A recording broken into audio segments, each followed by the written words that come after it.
Yeah, we're live. It's 7:05, 5 minutes after the hour. Tonight we're going to talk about lots of cool stuff. Kind of an open mic night, we like to call it. So if you have any questions about anything, any subject, doesn't matter. I want to talk a little bit about, obviously, I put the thumbnail up on the 300 Ford. So we can talk a little bit, start off maybe talking about induction systems and more specifically intake manifold. So I really like that the intake manifold that's on the 300 Ford because it's very cool. It's two pieces. It's very, very long runner. It has a common plenum. It's got a dual throttle body deal, just like that they use. And this is fairly common on Ford for the trucks. So they use it on the 460 and the I think on the 5-liter and the 351. But I like that they use the dual throttle body because then, and if you look at that plenum on the 300 Ford, it's big enough to put a whole bunch of those on there. Again, not that it's probably, those throttle bodies flow more than enough, I'm sure, for the stock power output of that motor. But having more of them on there is just even better than having one. You could have a tri-power, I don't know, maybe you could put 6 of them on there, just do crazy stuff because once in a while you got to do that, even if there's no reason for it.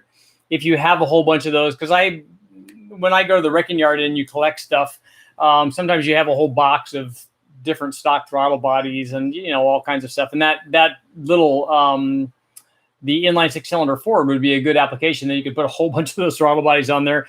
Then you could run like boosted lifestyle. You could put a whole bunch of turbos on there and blow into all the throttle bodies and do all that stuff. But that's more of a GWiz thing. But I like the I search for that kind of stuff sometimes when I'm going online. Sometimes I go specifically, like if I'm looking, okay, I want to go down a rabbit hole on the 2.2 liter Chrysler or the 4200 or the Bear engines. I want to learn all I can about the Bear engines. So when I do that, I go look for those things specifically. But sometimes I go look and go, oh look, somebody did something really weird here.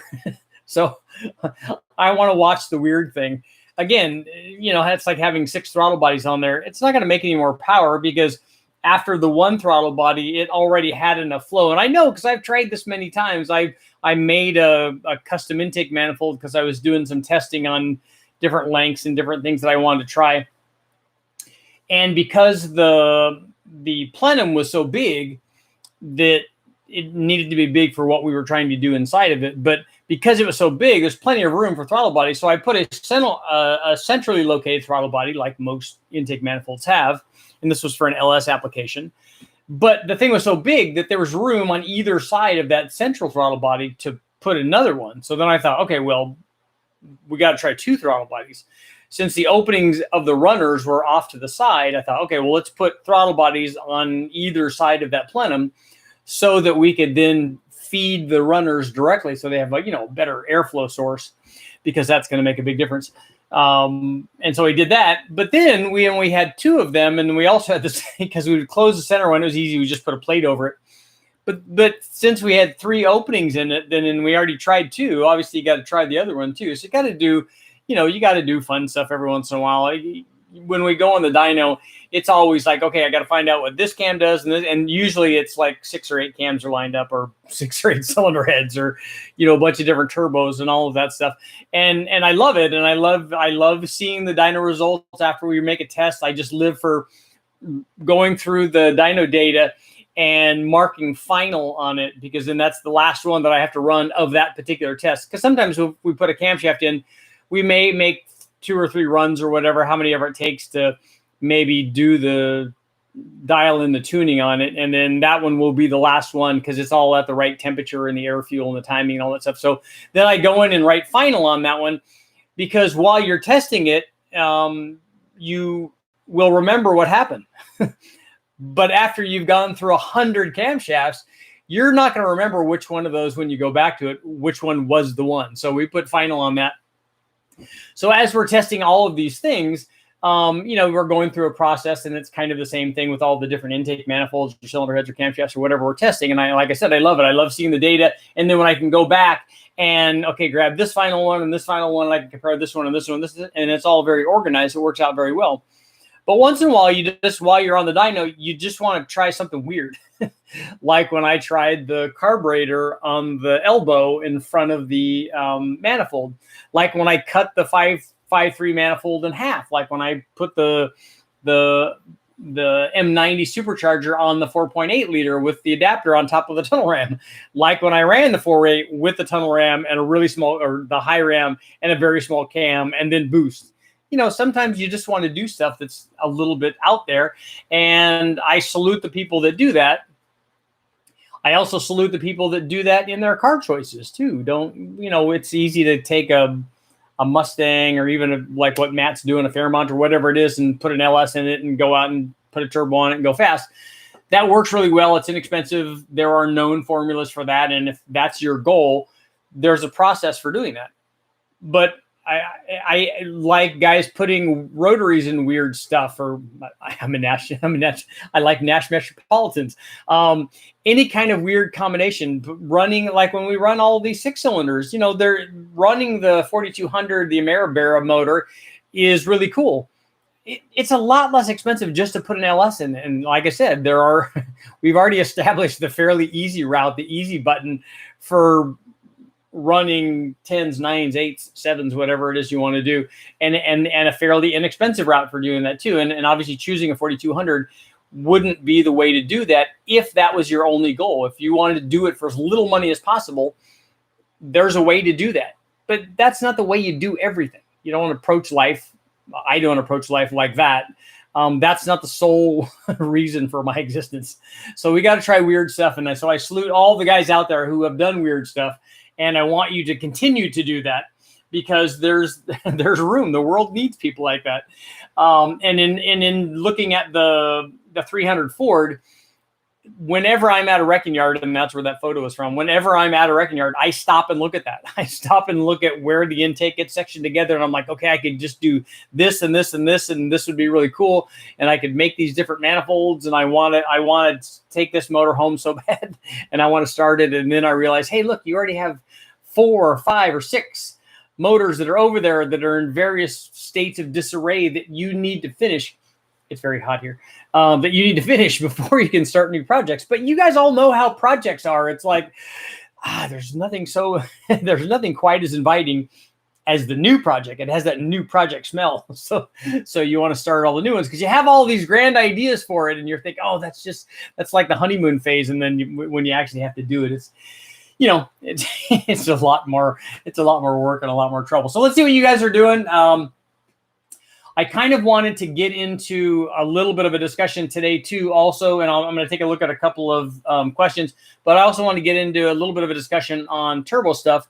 And I've gotten a lot of questions lately about guys wanting to know, okay, should I, and these have been on both small block Ford stuff and LS stuff, and even some weird ones on some big block Fords and stuff. They want to know, should I make my motor bigger? I'm doing turbo stuff on it, and should I do that? And so I want to get into a little bit of a discussion on that. But let's see what you guys are doing and what you have to say. Hope everybody had a good 3-day weekend. Obviously, the weekend was not in celebration, but in remembrance of something obviously very important. So everybody has their own view of that, and I hope everybody was safe. So that's good stuff. Let's see, Kevin, Richard, off topic. I sent you an email as to where you wanted me to send payment for an item you said you had. Kevin, if you're talking about shirts or the books, which I have a couple shirts left and a couple of the Hemi books left. And if anybody's interested, I have one Honda book, one B series Honda book. If you're interested, I found an extra one of those. But I have a few of the Hemi ones. I don't have any more LS ones, and one Honda one. So if anybody's interested in that, and I have a couple of shirts left over too. So if that's it, PayPal is the way that guys are paying. And then I'll give you my email address. That you should have that. But if you haven't sent me a message already,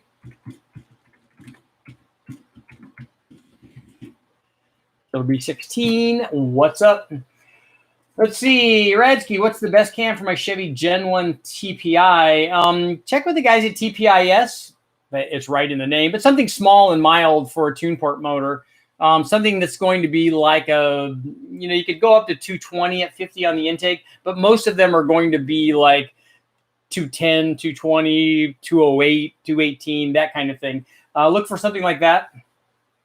Let's see. Kazi big block Ford versus junkyard big block Ford with a turbo who can make more torque with similar horsepower.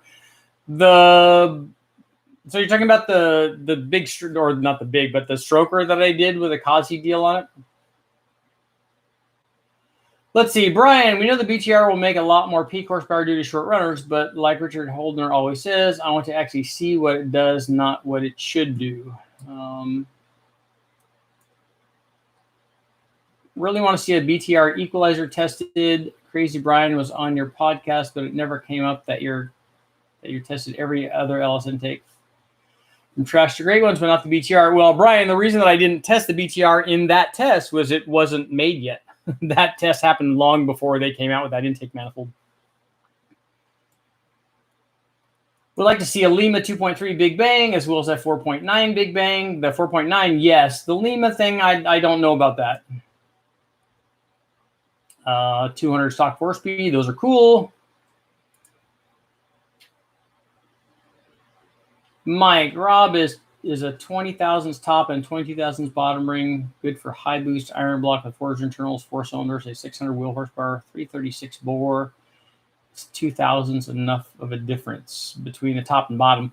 Yeah, we normally go big on both of those. Some ring manufacturers want more on the second. Some of them want more on the top, which is an interesting thing. I thought that they would be consistent.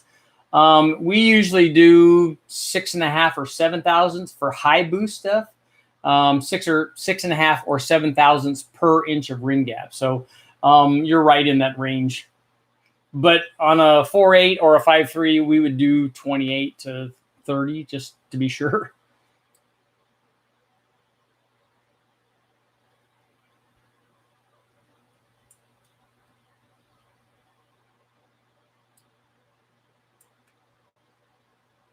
Yeah, Mike, you hate phones. Did they attack you?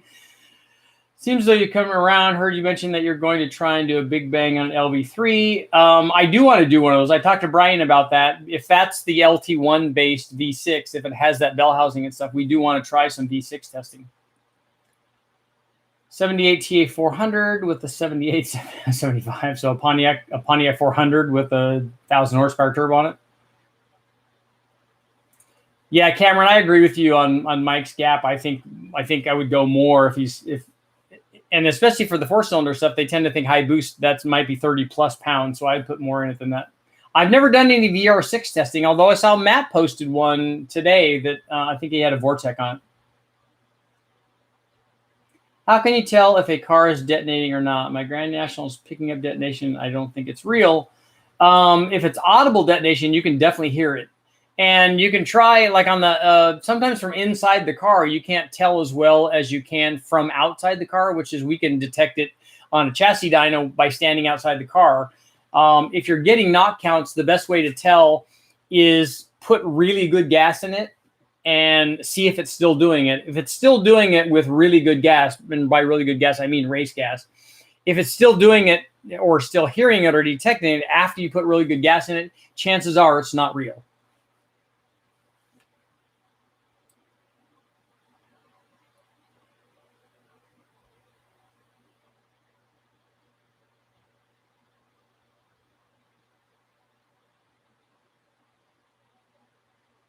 Any thoughts on a Lincoln LS swap? So do you want to swap a Lincoln motor into an LS, or do you want to swap an LS into a Lincoln?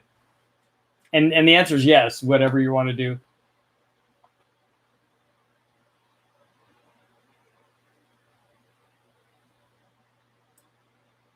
Mike, if you're running lots of boost, you're not going to go wrong with putting more gap in it. It's not going to hurt anything. 93 pump gas and straight methanol injection on top. I would put more ring gap in it.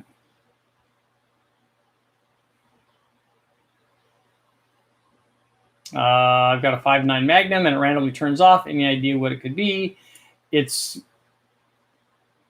I would have to determine whether it's shutting off the fuel part of it. Like I would hook a fuel pressure gauge up to it and see if the fuel pressure stopped dropping, or it's an ignition. It's going to be one of those two things. If an ignition, it could be, a coil going out or some sort of connection. If the fuel pressure is dropping, it could be that your pump in your tank is going out. Those are the things I would check. The honeymoon phase came and went on all my projects. That's what happens. That, you know what that means? That means that you need a new project, obviously. Yeah, slant 6 into Miata. That's definitely qualifies as weird. I've been texting with Uncle Tony a couple of times, and I'm probably going to be on his show again, so it'll be interesting.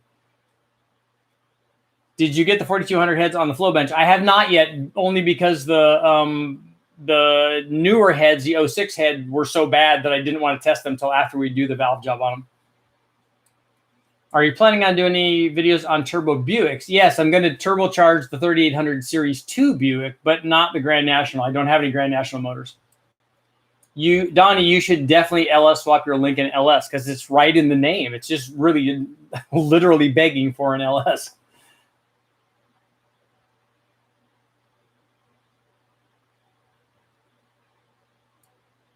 Yeah, 30 gap is easy.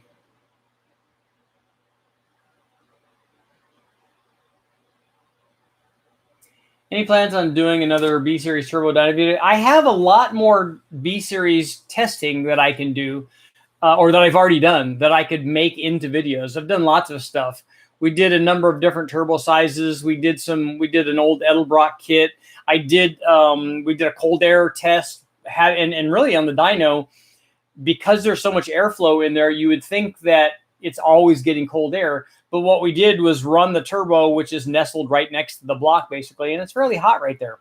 And so we ran it like that. And then I put the same RS Akimoto filter on a stick cold air that we use on the NA deals and attached that to the turbo. And then it basically hung the inlet, the filter, out into the airstream, and it definitely improved power. So we know cold air going into the turbo, even though that turbo had an intercooler and stuff. So cold air definitely works. And so I've done lots of those tests, and I could make some of those into videos. I just don't have videos of that motor running, and we probably won't run another Honda on the engine dyno. Although Westech is putting together a new dyno, a Power Mark, and if they do, then we can run in both directions. So we can run a reverse rotation B series, but I'd like to run more K series also. Honda book, $15, signed, ready to go. Australia's in the house.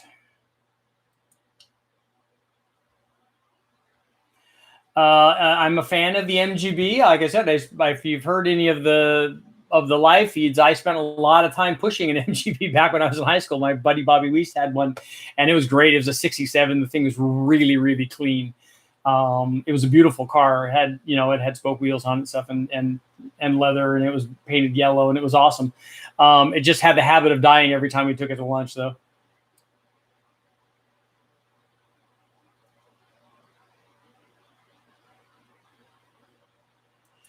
New Zealand. No Zealand. I turned my boost down 10 PSI. I'm still hearing knock. Like I said, try putting really good gas in it, and or if you can adjust the tune, make the tune super conservative, like make it 10-to-1 and take another 5 degrees of timing out of it. And then if it's still doing that, then it's hearing something that's wrong. What you need to do is putting it into a condition where you know that it's not knocking. And if it's still registering that as knock, you know that it's false knock. What's the best cam for a naturally aspirated silverware auto with an LQ9? You just tell me how much power you want to make, and there's lots of 6-liter cam tests up on the. As a matter of fact, right now my number one video that has the most views is a 6-liter esque video. So the LQ9 is a 6-liter, and it will respond to the same kinds of cams. So I had tested a stock LQ4 cam, the LS3 cam, the sloppy stage 2, and then a comp, the 469 cam. So that's up there. There's lots of cams up there. Just tell me kind of how much power you want to make and maybe what you're wanting to do with it, and I can kind of suggest something there because lots of good choices. Here's a topic from Mark, 4200 power. What is a good method to select the hot swap AR housing where there are more than one to choose from? For me, the hot side would be a secondary or tertiary choice, because I tell people to select the turbo sizing based on what power output you want plus some. So give yourself some leeway, because almost everybody's going to go, okay, I want 600 horsepower. And then if you select a 600 horsepower turbo, it's going to be fairly responsive and work fairly well. Then you need to adjust. What I would do is adjust the hot side based on my NA power. So if you have, for instance, a good example is if you have a 4.8 and you want to make 700 horsepower, then I would pick a GT45. And then with a 4.8, using a GT45 at that power level, I would select a tighter AR if there were 2 or 3 to choose from because of the 4.8. If I had the 5.3 and wanted to do the same thing, and they had 3 of them, I might pick the middle side. If I wanted to do that same thing on a 6-liter, I would pick the biggest one. That's the way that I go about it. Tim, Uncle Tony's not. Tim's not a fan. Uncle Tony is still butchering his single-seat Miata. Somehow adding 170 pounds of engine weight and less than 25 horsepower will make it the best Miata ever. His whole audience is full of confused people.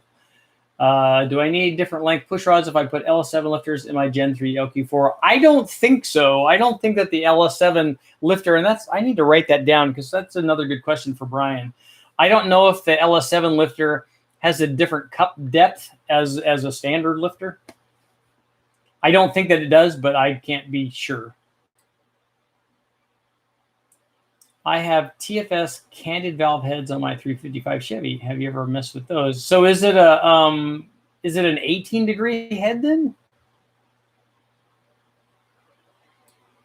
I do want to do a Ford 300. That's on the list.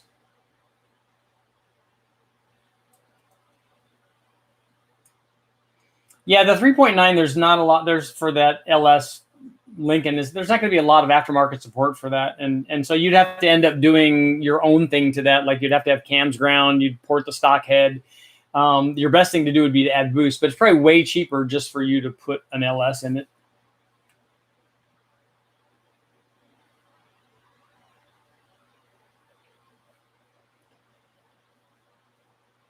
If you have 16 degrees of total timing in it and the air fuel's 10.6, that should probably be fine, although I don't know. You didn't say how much boost you had there. Or maybe you did earlier. I don't like the fact that it's running on pump gas, especially if it's running lots of boost. But turn the boost down. Take all the boost out of it.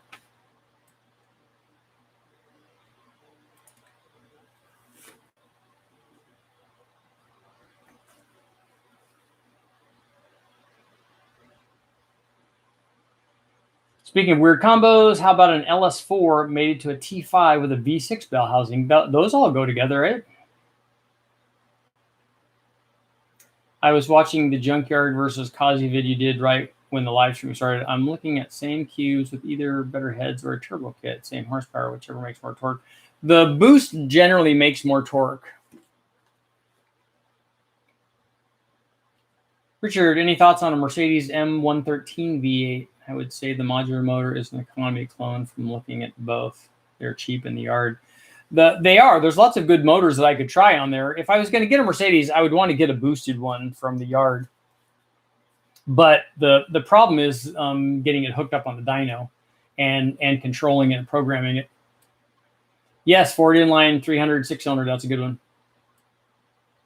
Yes, per inch of bore. 6.5 to 7 thousandths per inch of bore.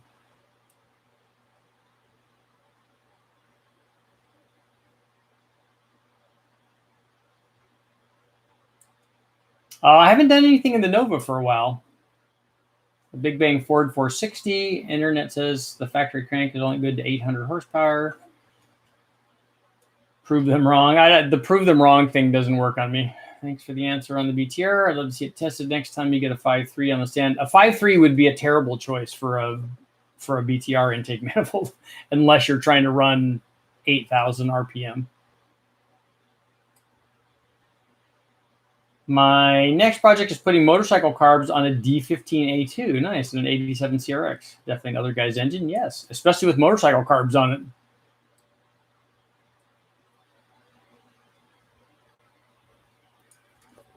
I did see the latest episode. Well, no, I haven't seen the latest episode of Roadkill where they lost rods on the lake.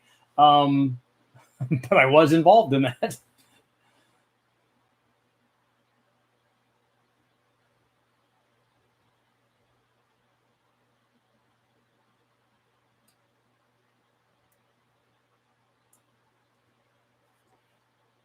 Cameron says the 5.9 Magnum is going to be the ECU, that it's a known issue. So do they cut out or something? Does the computer go bad? E85 does clean up pistons. Bozeman, Montana. Waiting for the monster truck show. That's awesome.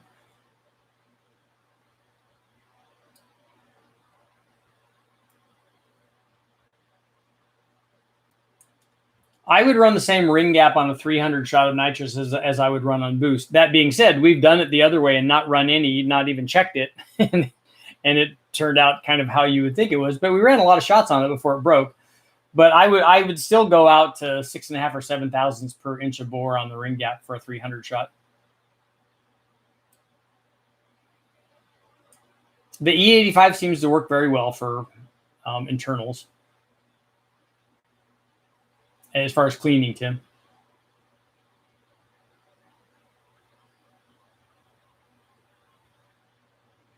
So you want to put a 13B Renesis in an 05 to 09 S197 body. It's not going to be very torquey. They need boost.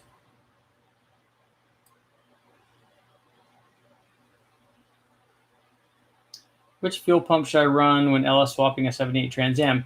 You need to size the pump for the power output, just like the injectors. There are lots of different pumps available. I like in the tank pumps because they're quiet, but there are obviously external ones too. Like we run an external one on the engine dyno from Aramoto. We have one of the big brushless pumps, but size it for your power output.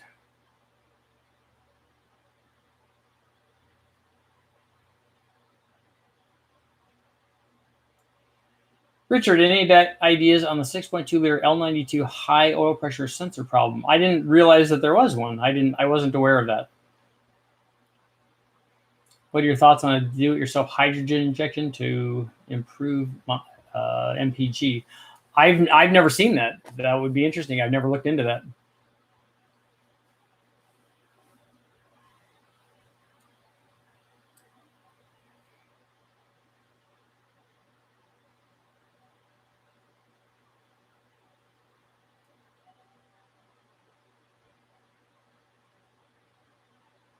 So you ran E85 on a 2000 Buick Regal and the piston tops are still dirty? I just bought a 49 Studebaker R Series pickup truck. What would be a cool swap?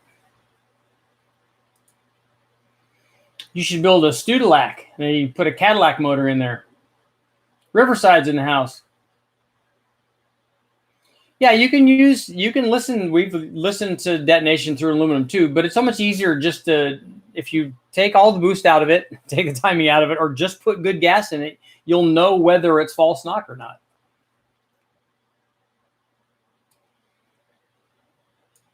We didn't go over the 300 in great detail, Bryce. You're not late for anything. I use that because we're talking a little bit about it. I was talking about how much I like them and how much I want one, and that I can't get one until I finish my other stuff first. But how every time I walk by one, I want to have one of those.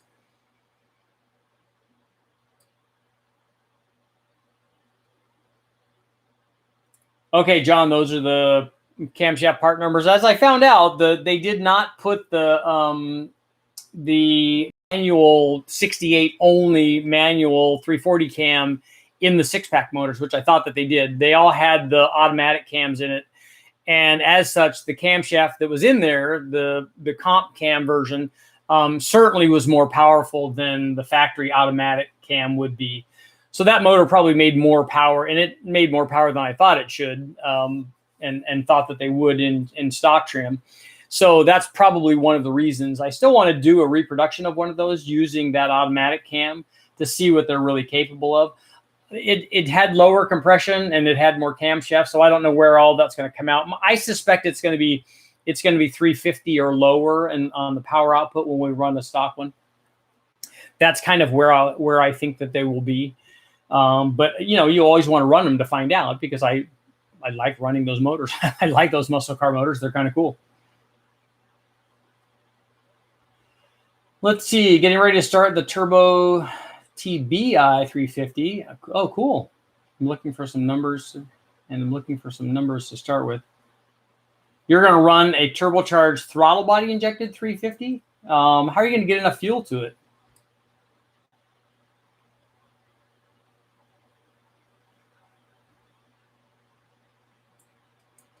The higher engine speed can cause snatch load problems, and not bending a rod so much as breaking the rod. On either end, although more I would think it would be on the piston end. And I know that people tell me that boost tends to soften that, but I still don't like the high RPM stuff. What's your favorite motorsport? I like lots of weird stuff. I used to always watch the Indy 500 back in the day when Little Al and those and Rick Mears and those guys were driving. And then my wife and I would wake up early in the morning and watch Formula One, which I thought was awesome. I haven't watched that in a while. I just haven't had time to watch much in the way of motorsports. I don't normally watch NASCAR.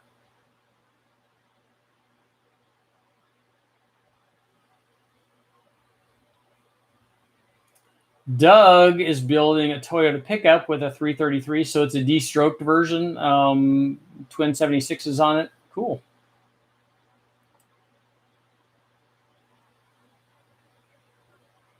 On a 347 Ford, inch and 5/8 long tubes are adequate for 450 to 500 horsepower. A Chrysler Conquest with a 4200 and a turbo would be cool. I like those Conquests.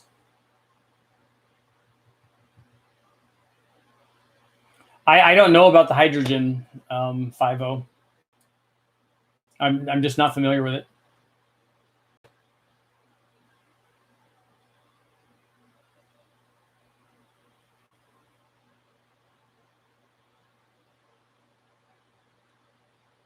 You should distribute both Ron Cam and Ameribear. I would donate for these shirts. That's an interesting question. If I had shirts made, and Ron Cam would be one of the first two that I would do. We'll talk about that later. I want to make those shirts. I just don't know really. I don't know really how many to make and what sizes to make to get things started. I'm just trying to figure that out. Did I ever find the Dr. J 351 Cleveland head data? No, I haven't, but I need to write that down if I was supposed to look for that. I thought it was a story.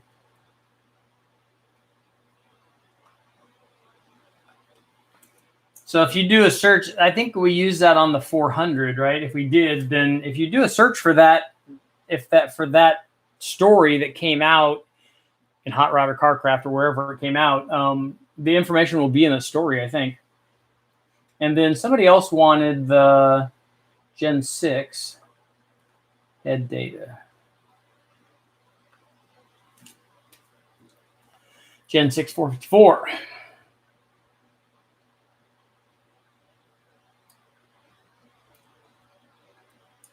Watch Gail Banks' videos on air density. Everything you need to know about reading compressor maps, sizing turbos is in his video.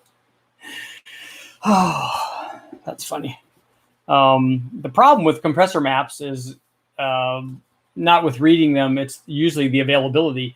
You're on a GT45 clone. There's not going to be no map. The GT3582 that they sell from offshore, there's no map for it. So even though if you could read the map, even if you could and understood it and know how to apply it to your motor, it's not available.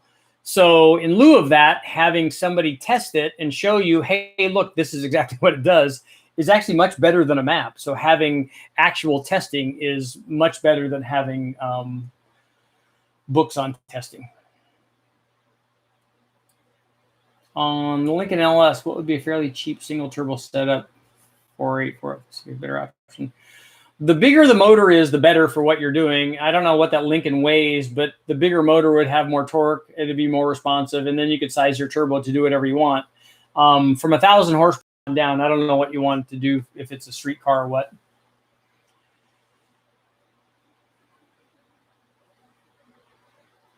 Either cam recommendation on a Marine 305. I'm assuming small block Chevy. So really, really mild. Look at the emissions legal, like Pure Energy 246 or the Extreme Energy 250-ish cams like that. It's going to be a 200 or 202 or 203 intake duration camshaft. That's what you want to look at.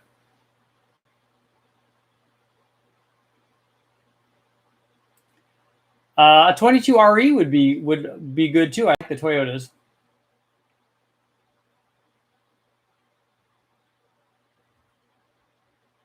Jeff, I have an adjustable fuel pressure regulator on a TBI fuel regular outlet with boost reference. I was wondering what fuel pressure I should start with.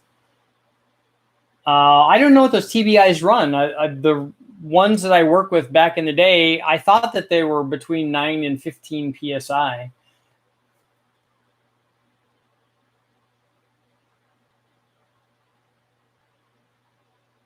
Mike, they normally recommend tighter gaps because they're worried about blow-by.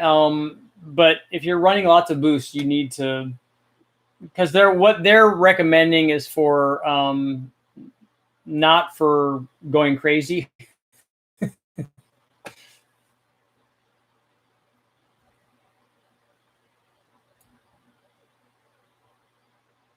Are the Summit branded cams for the LS decent? Yeah, their LS cams work good. I have videos up of testing some of them.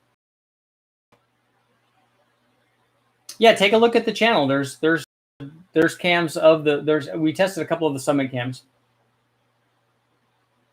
I know they should have put the Mazda, the rotary in the Miata, and I've driven one of those before. Back when I was doing stuff, I think for Kip at Turbo, the guys from Monster Miata had a V8 in one, but they also had a turbo rotary in a Miata, which was, almost even better.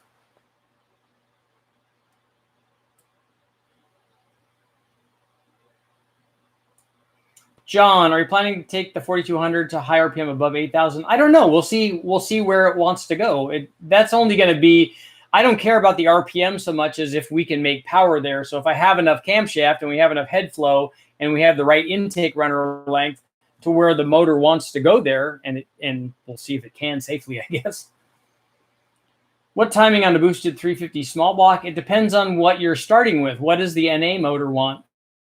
Typically, unless you have a Vortec headed one, which usually wants less timing, a typical small block Chevy will be like 35 degrees or so.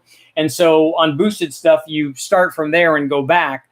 But if it's a Vortec motor, it might only want 29 or 30. You start from there and go back. So it depends on what you're starting with.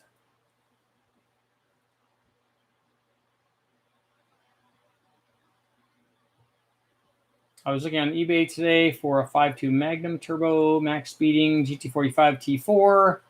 96 AR is a little on the tight side, but on the 318, that should be fine. 245 with an intercooler. See, that's a good deal. They do have some good deals that the guys at Max Speeding, they've sent me some things. I'm going to be testing GT3582s and GT3076s.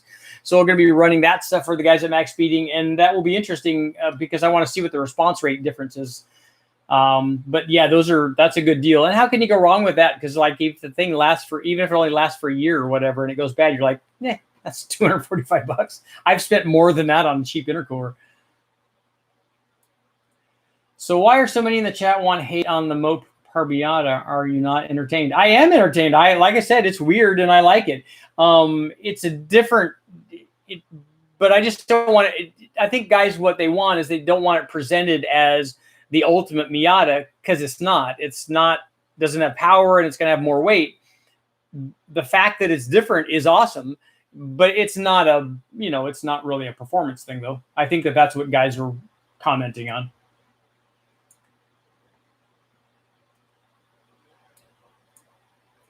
Man, these things go really fast.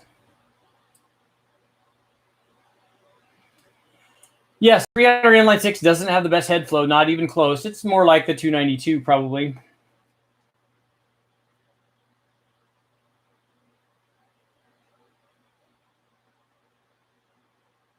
Ooh, a Starion with a 4.8 twin turbo and a power glide.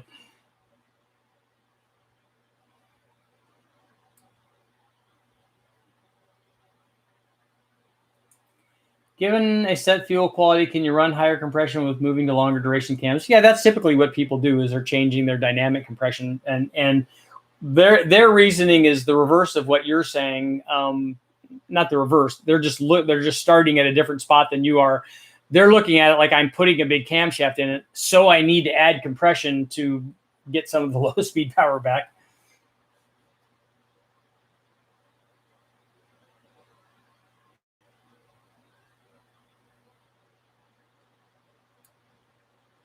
Projects Forever says he's got a Subaru throttle body injection that he's overpressured to 60 psi up from 20, and it works just fine. Yeah, some will take a wide range. There are some injectors that will shut off though, because the solenoid inside will not act against that pressure. It's not strong enough to do that. Tom, do you think you can fit the Barrett in your Mustang with its stock cross member? I don't know. It's been a really long time since I've even seen my Mustang, and I really need to go get it. And I've never seen a Barrett in person. But I want to, we'll do what we have to do to make it fit. Who makes the Summit cams? I don't have any idea.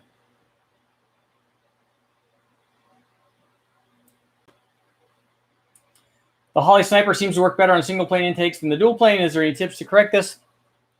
That's one of the things that we found when we were testing these throttle body injections, is they seem to be, they seem to like one intake design more than others and work better. And I honestly don't know how you fix that.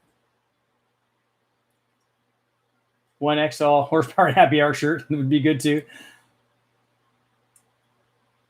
I'm sure all I have to do is let Lisa model whatever shirt is that I'm trying to sell, and everybody will buy it.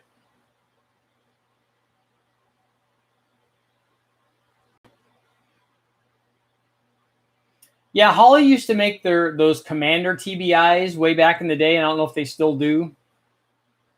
But now they make, obviously, rather than putting the conventional TBI on there, if you put the Holley, one of the new ones, or the Fast or MSDs or everybody that sells them, if you put those on, they use conventional high pressure injectors just like you do on a port injector deal.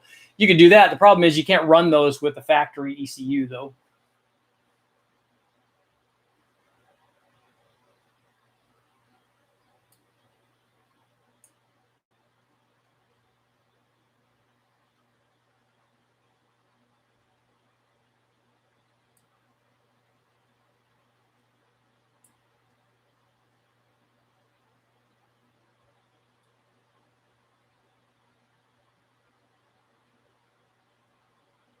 Tim wants to see a dyno test with gapped junkyard rings with 30 thousandths gap versus gapless top rings with 20 pounds of boost. I don't think I've ever run the gapless rings with under boost. Are you thinking that the gapless top rings would seal up, or do you want to find out if they break? And do you think that that they would seal up and make more power? Is that what you're thinking?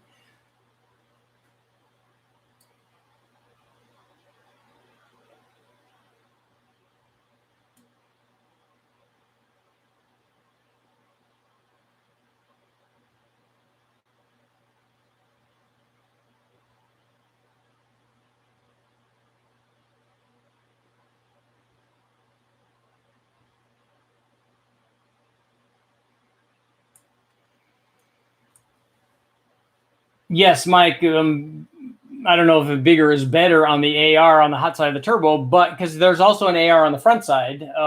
But the bigger it is, the way that you can think about, the easy way you can think about it is if you go up an AR, you're going to go up in flow.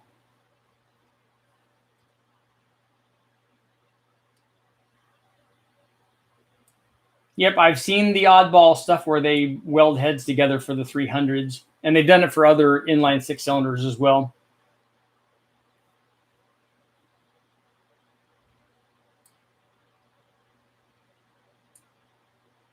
Sean, okay, hear me out. I have a 96 Roadmaster wagon with an LT1. I'm having trouble with tuning ability. Would an 0411 PCM swap be worth it? I don't know anything about those swaps. I don't ever do anything with the factory ECUs, so I'm the wrong guy to ask. If anybody else is out there that understands what that swap entails and whether it will be beneficial for them. I would think that it would. I know the pre-LT1 stuff, the ECUs were pretty slow. They didn't have a lot of power. They're more like a Commodore 64 of the ECU.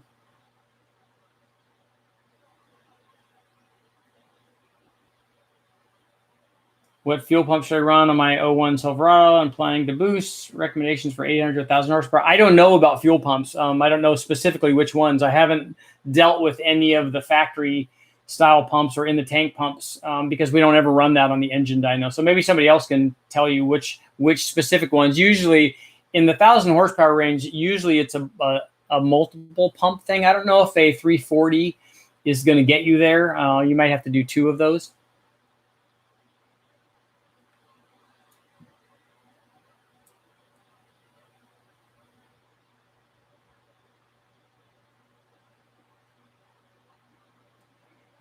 John, we haven't seen Lisa in a while, and we're starting to think you sold her for engine parts. I wouldn't trade her for all the parts in the world. Every night really is open mic night when you think about it. And especially when we do happy hour, then it's definitely open mic night.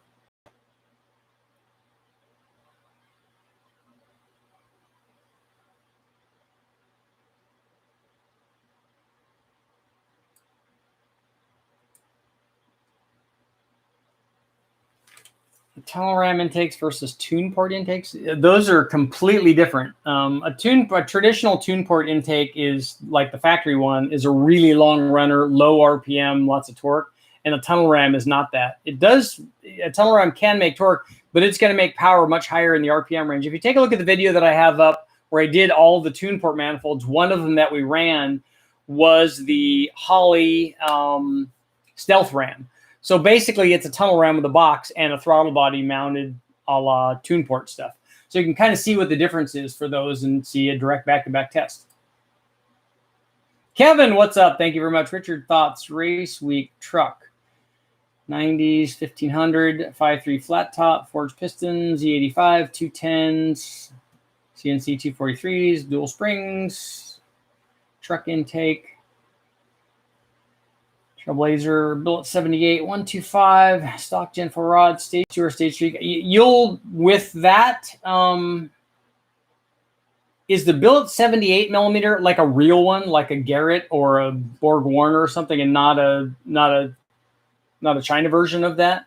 I think a stage 2 is going to get you everything. Is that a 1,000 horsepower turbo or is that a 1,500 horsepower turbo? If it's a 1,000 horsepower turbo, stage 2 is fine. If you're really trying to if it's a serious 78 where you can make lots and lots of power, then I might go with the stage 3. Although that intake is going to limit where you make peak power, and I don't think you're going to get anything extra from the stage 3. I kind of would go with the stage. Are you going to drive this thing? Because it's Are you going to be driving it, Kevin? Let me know. I would go with the stage 2. V10 mod Fox body swap has been done. It's not graceful, but it's possible.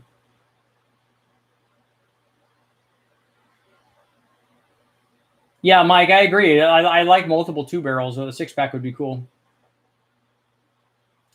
What aftermarket ECMs have you run on the LT1s? I haven't run any on the LT1 with the OptiSpark. We've gotten rid of the OptiSpark. We've run a distributor in it, and other guys have converted it using LS coils and stuff. I just haven't run the OptiSpark on anything.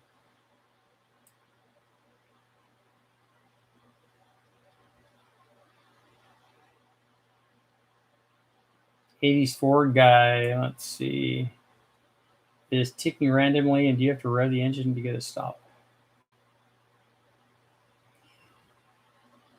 In terms of factory ECUs, a standard Bear ECU is really good. You can run any 6-cylinder off of it. Bill Hooten in Victoria, Australia has been messing with it. It has dual VCT.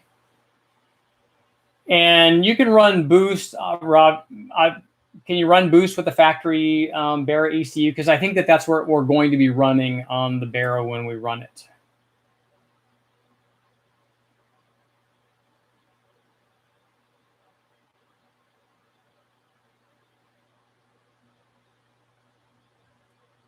When are you going to do some Ford 7.3 Godzilla stuff? I don't know. You know that that's way out of my price range. I may be able to borrow one coming up here, but we don't know yet.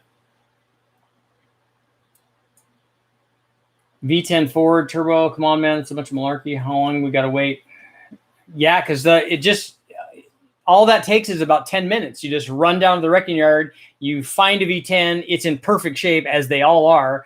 Then you bring it back to the dyno, and you have immediate dyno time available to you. And then you run it, and everything works perfect on the V10. You got it all hooked up. The ECU works perfectly. Everything runs great, right? And then you put the turbos on, and you make a whole bunch of horsepower. It's that easy. Everybody should be doing it. TPI is basically an undersized tunnel ram. No, not even close.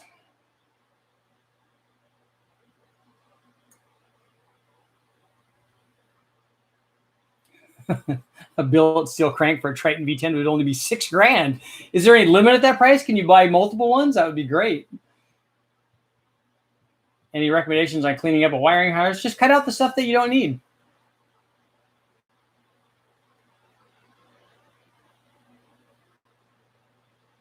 Yes, you can run boost on the OEM Ford Barra ECU, but you can use the Holley. The Holley's not going to control the variable cam timing on the Barra, though, right?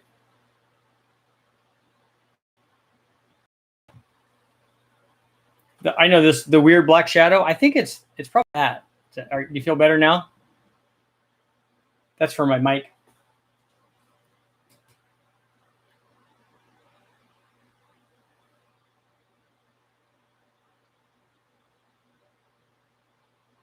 I did see that the Haltech runs the Barra stuff, that they have a lot of those. And Brian Tooley, the guys at Brian Tooley Racing have a Haltech.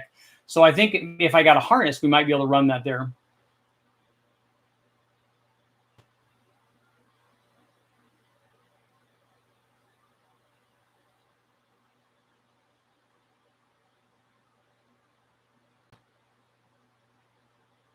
A turbo V10 coffee table, that works good. I know, I don't want to hide this, huh? All of this.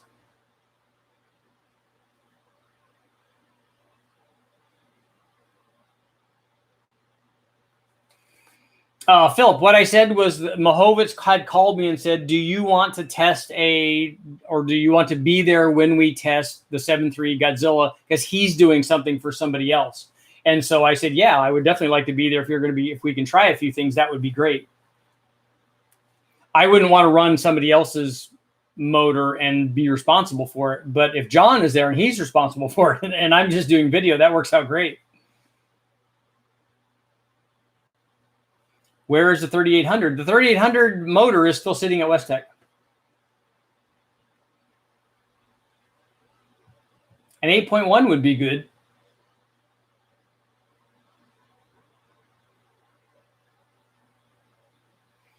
What's your favorite break-in oil? If it's for a hydraulic flat tap, it's something with lots and lots of zinc in it.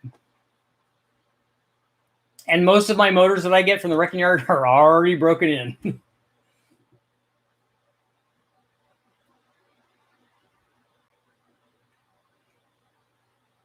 Yeah, we probably could use the MS3 Pro, I think.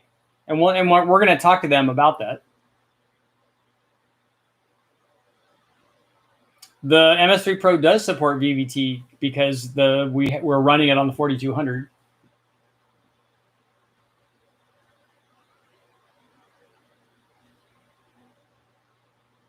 The GM TBI will make more power than most give it credit for. You made 375 rear wheel horsepower with one. With the stock throttle body, I'd like to see that.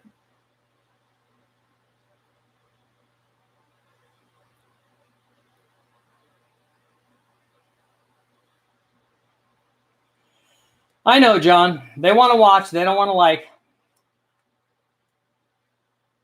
Maybe I'm going to put up some velvet ropes, some virtual velvet ropes. So only people that want to come in, they have to like before they come in. And if they don't like, that's okay too. I don't mind if you don't like. But if you don't like, likey, come in. Any tricks to get the Holley sniper? I don't know how to get it to work with a dual plane. That's why I don't like those throttle bodies. I don't think that they're universal. Like if you put a carburetor on a single plane, it works. If you put a carburetor on a dual plane, it works. If you put some of those throttle bodies on both of them, They don't always work the same.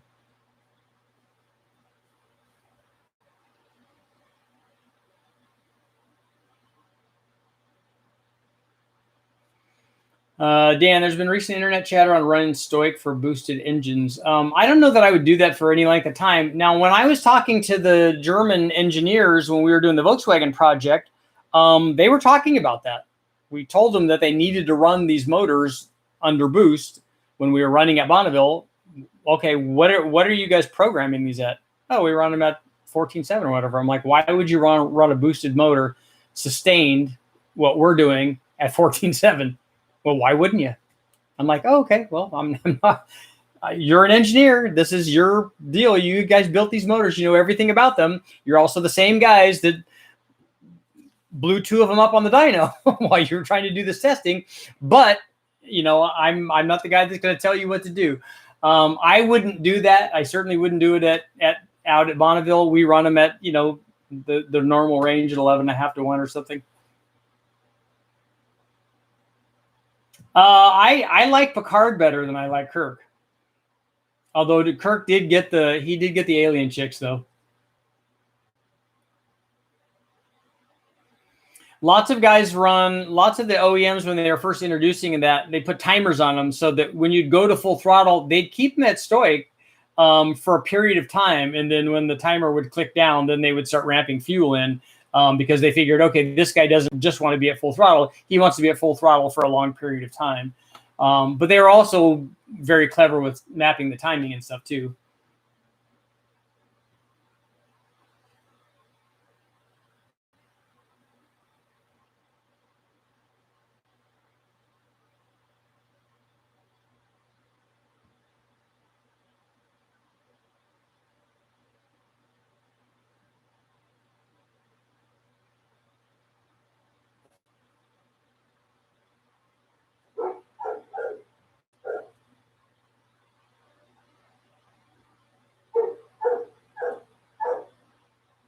It is because I wish that I was as cool as Jean-Luc.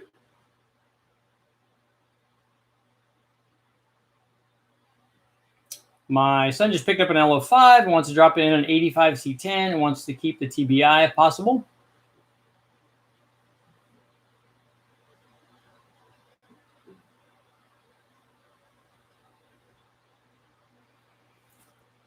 The problem with TBIs making power at some guys are saying 7,000 RPM is that dual plane intake manifold is not going to make power at 7,000 RPM. Forget about the flow rate of the throttle body or the flow rate of the fuel. The dual plane intake is not designed to make power. Certainly not on a 350. Not that intake manifold is not designed to make power at 7,000 RPM.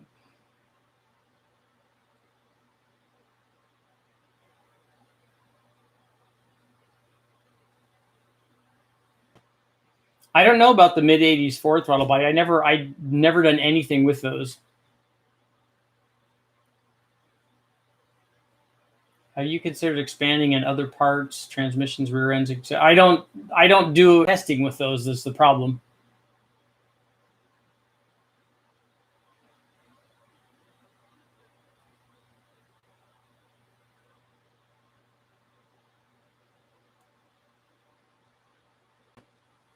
I have heard pre-compressor meth injection alters the turbo map.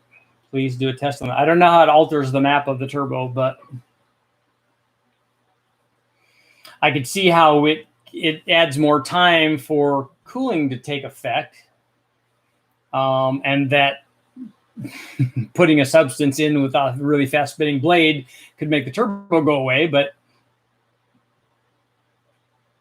should I decap my stock 4.8 injectors or buy some 90-pound injectors? The problem with, if you decap your stock injectors, you need to test every one of them to make sure that they're all the same, because it probably won't be.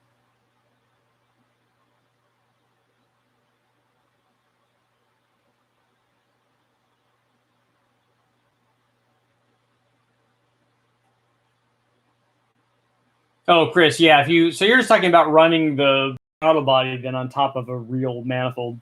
That makes more sense. I know, horsepower and happy hour. We need to do that some more.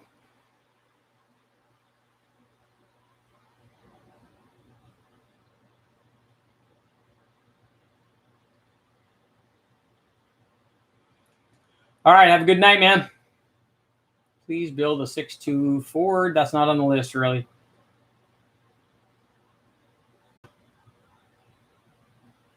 Admiral, can we get the official Richard Holdner views on hybrids, namely the F-150 Power Boost and the upcoming Tundra? I don't know anything about those. I for a lot of my automotive years, I religiously read, and maybe I was kind of weird, I read, Hot Rod and Carcraft, and I was a do-it-yourself kind of guy, but I also read Road and Track and Driver and could spout the statistics. Back in the day, they had a list of all of the cars that they had tested, and they had all the important data like that I thought was cool.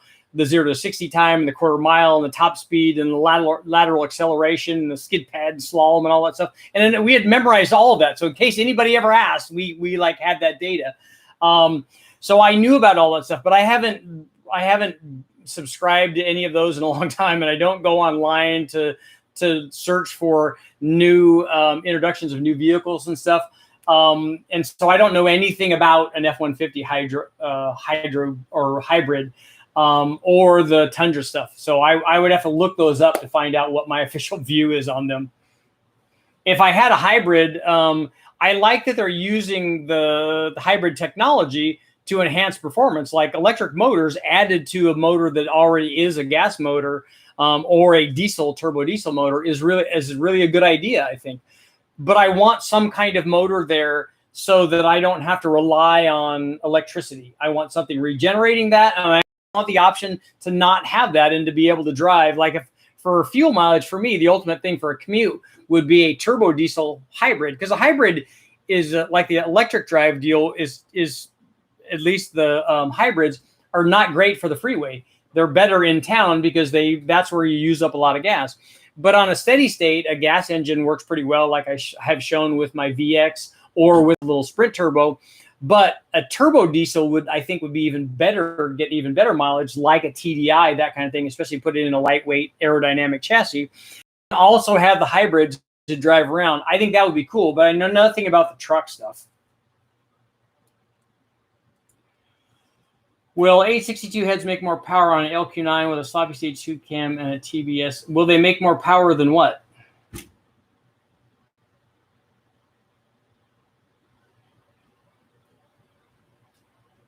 Will they make more power than a 317 head? Yes, they will. If that's your question, and that's what head came stock on that LQ9.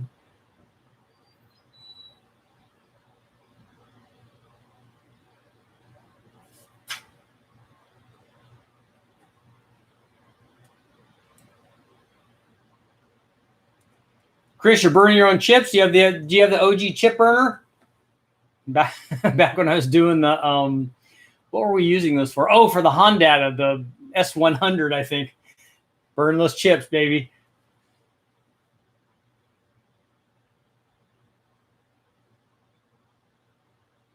I like the little turbo 2.3 liter Fords. The thing that I wish about that motor is that I wish it was a 4-valve motor, like the later generation stuff. Rex, what's going on? Thank you very much. Can't beat 100% torque at 0 RPM. Adaji, I agree. That's the nice thing about an electric motor is it does have instant torque. There's no turbo lag at all. So when can we expect a big bang on a power boost engine? What is a power boost engine?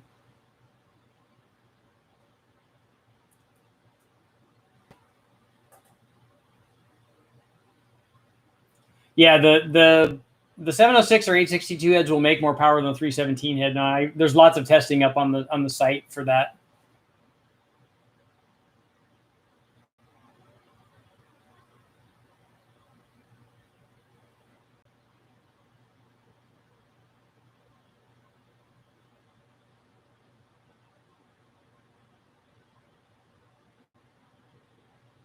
I don't know anything about the hydrogen fuel cars. I haven't looked into it. A Chevy Spark EV that makes 327 pounds-feet of torque, and it's hysterical around town. That's the thing. As long as they let you use all of what an electric motor can give you, then it's fun. Then it's like, who doesn't want to do donuts and stuff and with something that has instant torque? Big Bang on a 1 liter EcoBoost, a 1.4 Ecotech. It's easy performance, making over 400 wheel horsepower, 1.4. Nice. That's good power. The Ecotech stuff is they've made 1,500 horsepower more back when the GM guys were involved and Roush guys were involved when they were doing the sport compact stuff. So there's no doubt that they can make the huge power of those. Oh, a flash. See, you're like flash memory with a USB interface. Come on, that's not chip burning, man. That's not fun. Supercharged an Iron Duke. The ROM and the ribbon cable. Yeah, that's my jam. Let you tune the fuel and timing tables or anything while the engine's running. Oh, so you have a real-time connection.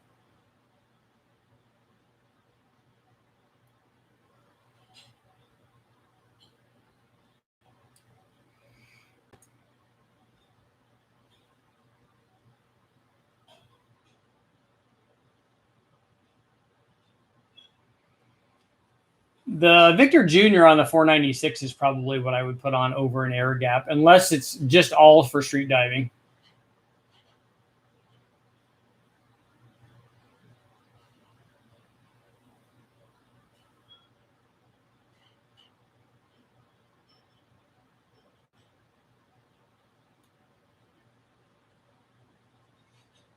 .317s are the worst factory head LS mix. Everybody was back in the day, and they might still be doing it. They put the 317s on a 4.8 or 5.3 or 6.0. It was already on most of the 6.0s that you would get. But to get that low compression for boost, you got to have 8-to-1 when you're on boost, right? So you put the 317 heads on because they flow more and low compression. That's the perfect turbo head. Everybody was doing that.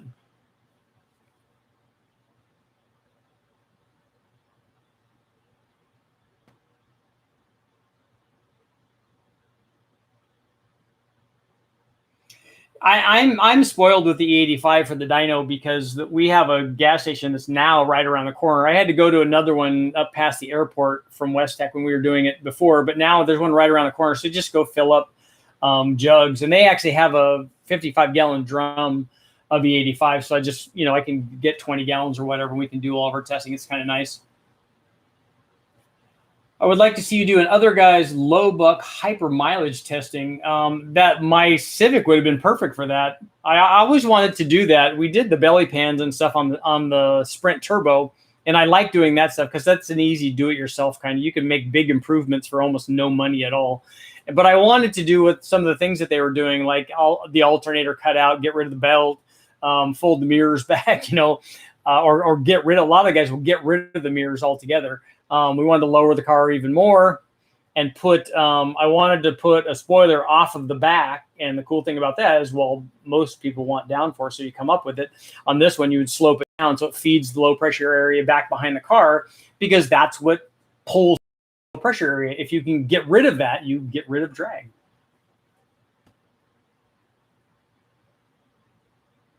I swapped from 241s to 243s on my LS1 after watching your video on them, and they made no power. How do you know that they made no power? Did you dyno test them?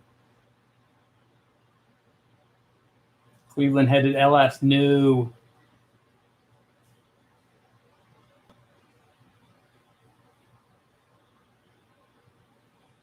Ford modular Big Bang. Actually, a 2-valve Big Bang would interest me. A 4-valve one doesn't interest me very much, but a 2-valve one would, because there's thousands and thousands of 2-valves out there.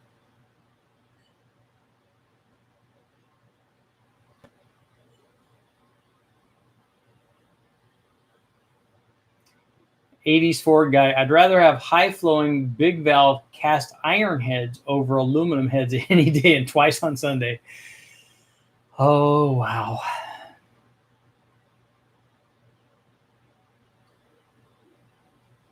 $10-to-1, 30 pounds. As long as you have and racers are running 12-to-1, 13-to-1, 14-to-1 on a lot of boost.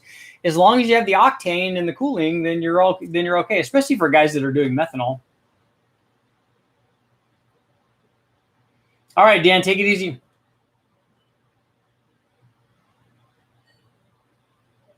Jeffrey, I had to send my computer to a guy in PA, and he puts flash memory in the body of the factory ECM, and it has 9 inputs for fuel pressure, digital sensor. Cool. I read about the Projects Forever about the Smoky Unit hot vapor engine, and it was a long time ago. So I would like to read that again and get some ideas on. I know that when we were doing fuel mileage stuff, we would duct our cold air to a source right above the exhaust manifold because you want to get hot air in there to get better fuel mileage, and that works. That will definitely help.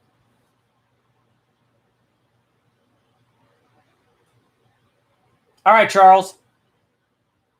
An SR20 DET, yes. Ernie, the guy that used to work at West Tech, has one in his. They have one in a 510, which is obviously a very, very cool combination. A 301 turbo Pontiac would be very cool.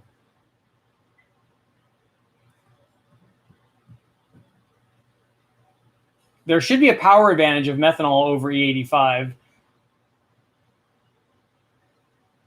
And I'm sure that there's an octane advantage. 267 V8 in the 80s Malibu. That would be nice. All right, Grant.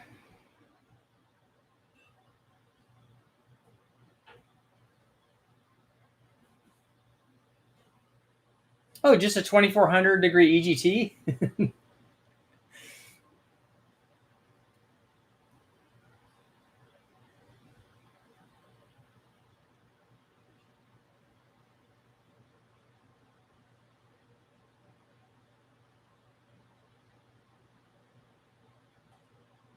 Yeah, CJ, you got to be worried about that piston to valve clearance. Got 2 more minutes, guys, and I got to get going.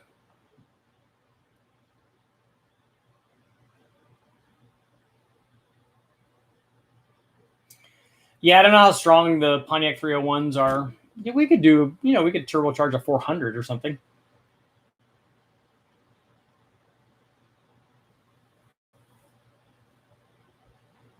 One of the reasons to run nitromethane in it.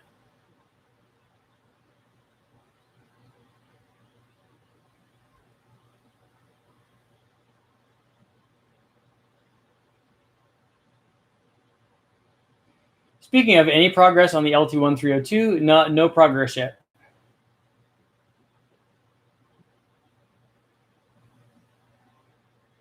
If you want a good build recipe for a fuel-injected 351 for a 4x4, make it bigger.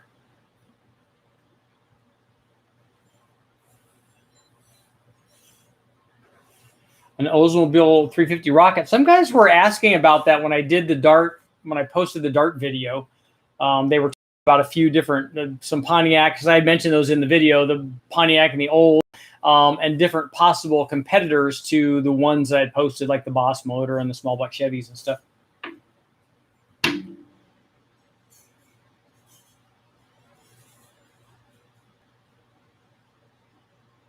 What is a 3 7/8 crank?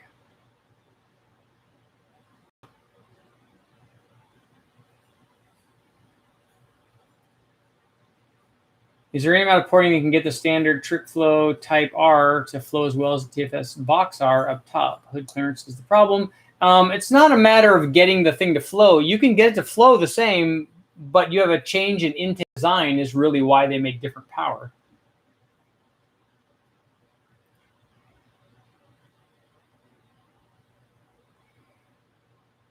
What's your dream Ford engine? The one that was in my 2006 Ford GT.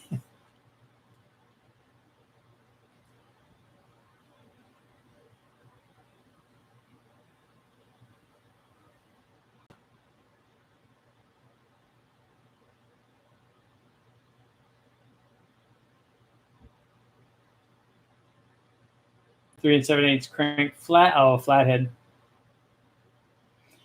Yeah, Big Chief does turbo Pontiacs. They make, and they're that's more of a pro mod build, but they make lots of power.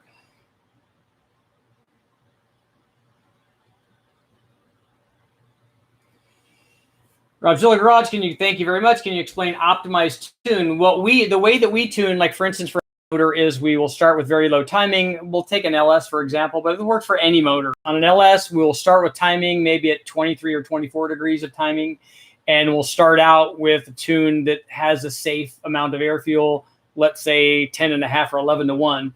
And then when I start tuning, we'll do load ins and go, okay, that's safe at 3,000, that's safe at 3,500. And as we're loading in, we're playing with it, playing with the fuel to make sure it has enough fuel. All we care about is that we can make a pull and see what the air fuel is during that pull. So we get it to where it's safe. We'll make a pull, go, okay, it's 10.8 to 1, let's say. Then we start leaning it out. Okay, 10.8, we'll go to 11.5, 11.8, 12 to 1 if it's an NA motor. Go up to 12.5. We'll get to some point where at some air fuel ratio, it will just stop making power. There won't be any increase in power anymore. So we'll just stay there. I don't care what the number is. I don't care if it's 13.0, if it's 13.2, if it's 12.8 or 12.2, whatever it is. As soon as you go from one number to a leaner number and it doesn't make any more power, then the air fuel is optimized. I don't go any leaner just because I think it should have a different number. So whatever that is. So that's safe now. So now we start adding timing. So let's say we have, and I normally put a curve in it. So it'll have less timing when we load it in at 3,000 than it does at the power peak. So we start adding 2 degrees. Okay, did it pick up power? Yes, it picked up power. We'll add 2 more degrees. We'll add 2 more degrees. We'll add 2 more degrees. And pretty soon, like with the air fuel, we keep adding, as we get up, we'll only add 1 degree as we get closer to where we think it's going to be optimum. On an LS, that's going to be around 29 or 30 degrees at the power peak. As we start adding timing, pretty soon, we'll get smaller and smaller gains, and then we won't get any gains. When we don't get any more gain in power, that's optimized timing. It doesn't make any more power if you add timing, and if you take away timing, it makes less power.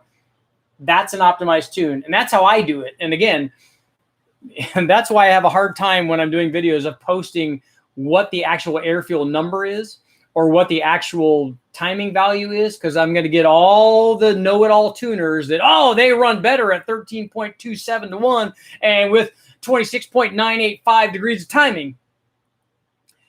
And I'm never going to tell another tuner that they don't know what they're talking about, but they don't know what they're talking about. Because the way that we do it, and this is the way that we do it at Westech on every motor that we test, the way that we're doing it provides the optimum power. There's no more power to be had. You can't magically tune in more power because we've already asked the motor what it wants. It only wants this amount of timing. It only wants this air fuel. After we do that, if we go up or down, it either doesn't do anything or it loses power. So that's all there is. Now other guys can go in and maybe try individual cylinder tuning or injector timing or, things that make this much of a difference. But that's the way that I do it. And the same thing with turbo stuff. The difference with the turbo stuff or a blower stuff or a nitro stuff is that we don't keep going until it stops making power. We go to a safe point. So like with E85, we may go at 15 pounds of boost. We may only go to 21 or 22 degrees of total timing. And then as we go up in boost, we start taking timing away from that. And we'll run a little bit more timing with the 85, a lot more than we run with pump gas, but maybe a little more, 1 or 2 degrees more than we would run with race gas.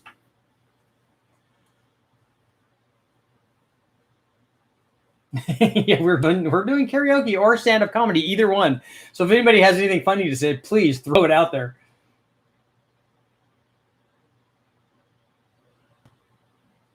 We do sneak up on the tune.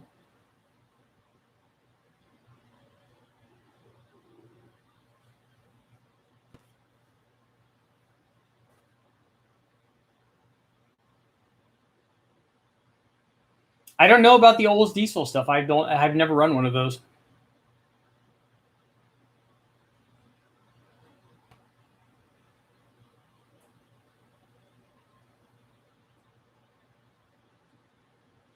What's up? I see the 4300 EFI on the thumbnail. That's because we were talking about that earlier. Did you just get here?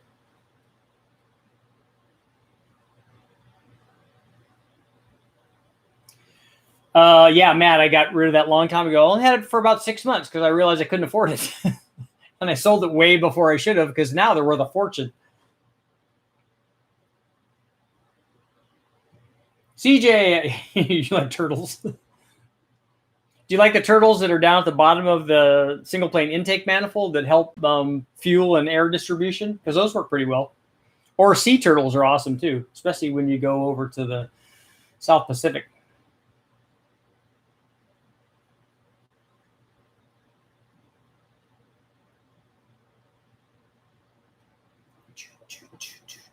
Oh, starting to play the music. That means it's almost time to go.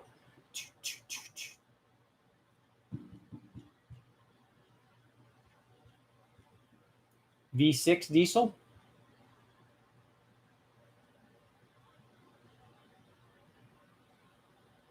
Was it a Cutlass Supreme? That's what you want.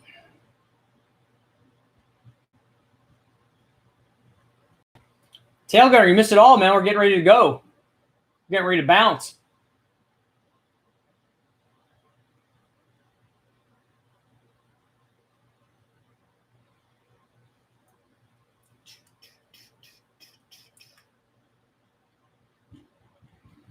The twin screw on the Ford GT was the best part. I wish that that was a twin turbo motor, and that's what they did with a lot of them.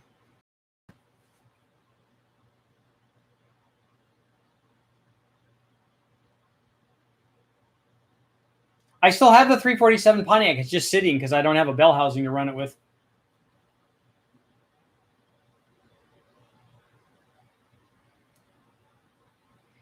Okay, guys, it's more than 2 minutes has passed. Why don't you guys remind me? I said 2 minutes a long time ago. You know how we do it.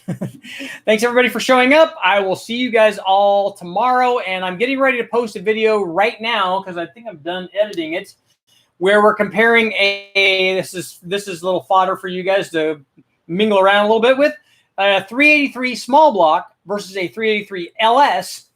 Can the small block compete with an LS? What do you guys think? Let me know. Not right now, but later. We'll talk about it tomorrow.